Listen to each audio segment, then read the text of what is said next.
ल्यूमनसॉफ्ट video tutorial में खुश आमदीद।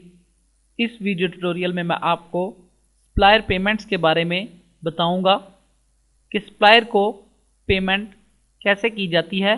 इसके लिए हम परचेज में सप्लायर पेमेंट सेलेक्ट करेंगे तो हमारे सामने ये सप्लायर पेमेंट्स की स्क्रीन ओपन हो जाएगी।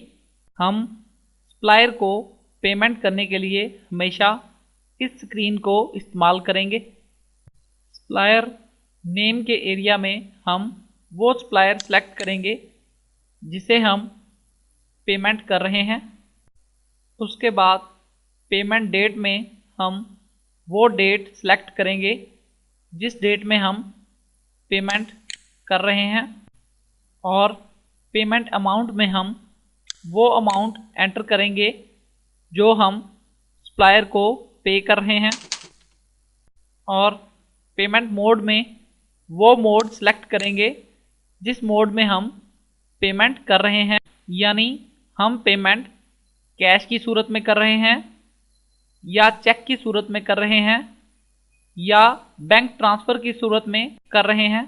इसके बाद अगर हम पेमेंट के मतलब कोई कमेंट्स लिखना चाहें तो इस एरिया में लिख सकते हैं, और अगर हम पेमेंट चेक या बैंक ट्रांसफ़र के ज़रिए कर रहे हैं तो हम इस एरिया में चेक नंबर और बैंक नेम भी एंटर कर सकते हैं।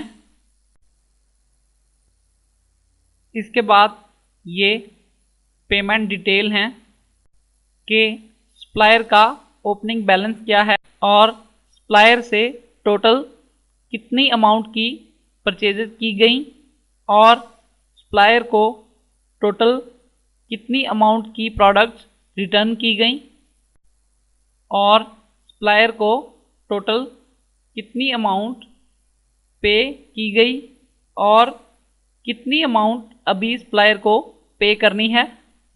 और अगर हम पेमेंट किसी ख़ास इनवाइस के अगेंस्ट कर रहे हैं तो हम इस एरिया से इनवाइस का रेफरेंस भी साथ अटैच कर सकते हैं।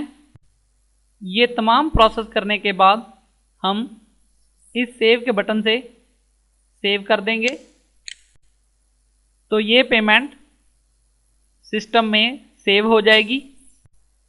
इसी तरह हम किसी भी सप्लायर को पेमेंट कर सकते हैं और हम किसी भी सेव की हुई पेमेंट को डिलीट भी कर सकते हैं।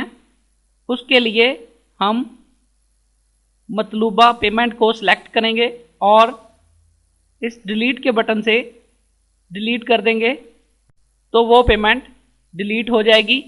लेकिन हम सप्लायर अकाउंट क्लोजिंग डेट से पहले या अकाउंट क्लोजिंग डेट तक की किसी पेमेंट को डिलीट नहीं कर सकते।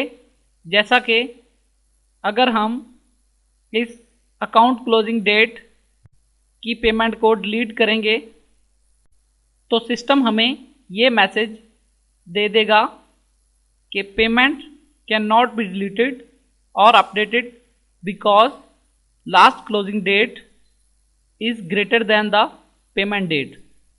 क्लोजिंग डेट से पहले या क्लोजिंग डेट तक की पेमेंट्स को हम डिलीट या अपडेट इसलिए नहीं कर सकते क्योंकि हमने सप्लायर के अकाउंट को एक मखसूस डेट तक फाइनल कर दिया होता है, तो हम उससे पहले किसी पेमेंट GRN या रिटर्न में कोई चेंज नहीं कर सकते।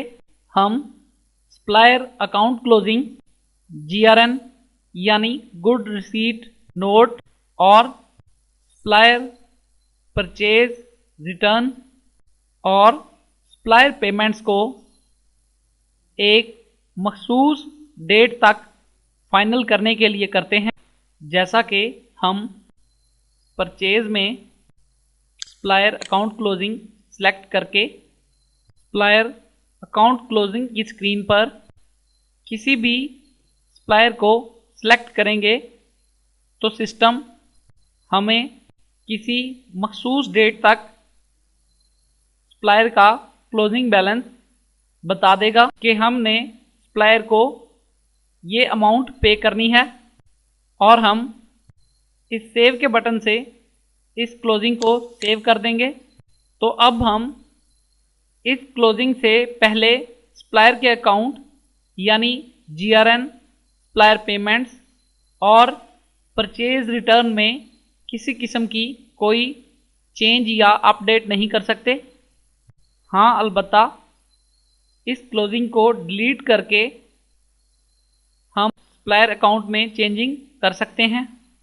इस वीडियो ट्यूटोरियल में आपको सप्लायर के अगेंस्ट पेमेंट करना, सेव की हुई पेमेंट को डिलीट करना और सप्लायर अकाउंट क्लोजिंग करके सप्लायर के एक मखसूस डेट तक के अकाउंट को फाइनल करना सिखाया गया। मज़ीद इन्फॉर्मेशन के लिए आप दूसरी वीडियोज़ को रेफ़र कर सकते हैं। आपकी तवज्जो का शुक्रिया।